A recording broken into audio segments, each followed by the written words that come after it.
Well, China said its security agencies found another incident of spying in which the British Secret Intelligence Service, also known as MI6, used a foreigner in China to collect secrets and information.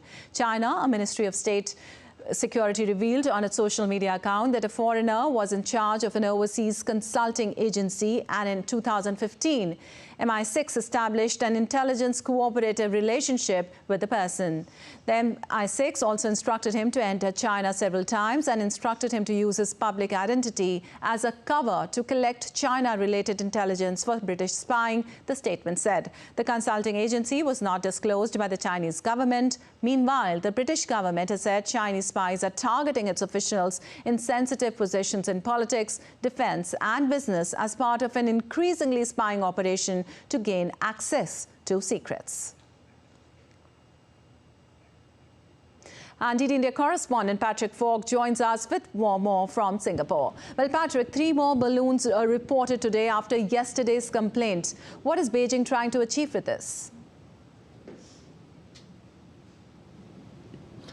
Well, it's difficult to say what China is trying to achieve precisely. Its defense ministry hasn't commented on the balloons, and to an extent, it doesn't feel that it has to. As we know, China regards Taiwan as part of its sovereign territory. But this is certainly provocative, not just because it comes, as you say, just after the previous complaint was made over the spate of balloons it's spotted over the past month, but also, as you say as well, one of the 3 balloons that was spotted flew over the southern tip of the island. It didn't just fly over the median line, it flew over the actual island itself. And I think you've got to be looking at why this is happening. It's hard to say this isn't, as Taiwan argues, a part of psychological warfare by China ahead of this key vote on Saturday. And, you know, the 3 candidates vying for the presidency all offer a different version of the status quo, but Beijing regards the head of the DPP, the leading candidate of the DPP, and the party as separatists.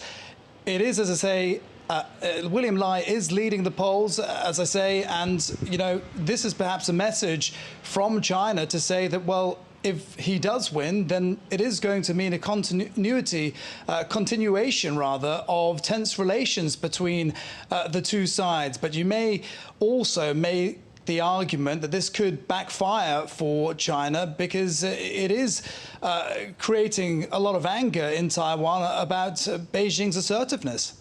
Right, Patrick, if you talk about the timing, it's, as you said, it's a very sensitive time for Taiwan ahead of its presidential election. What can you tell us about its response? Yeah, there has been some interesting reaction because, you know, in the past, these balloons that have been spotted over the island, you know, we've heard from authorities in Taiwan suggesting that they appear to be weather balloons and to play down these balloons. But, you know, then we're getting this very strong reaction, as we've heard, threatening aviation and psychological warfare and all of that as we near the election. And you wonder whether or not this is because it is having an impact on the Taiwanese government.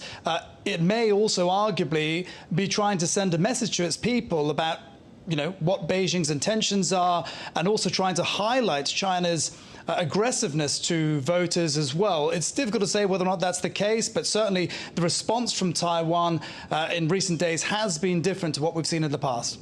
All right. Thank you so much for that update from there, Patrick.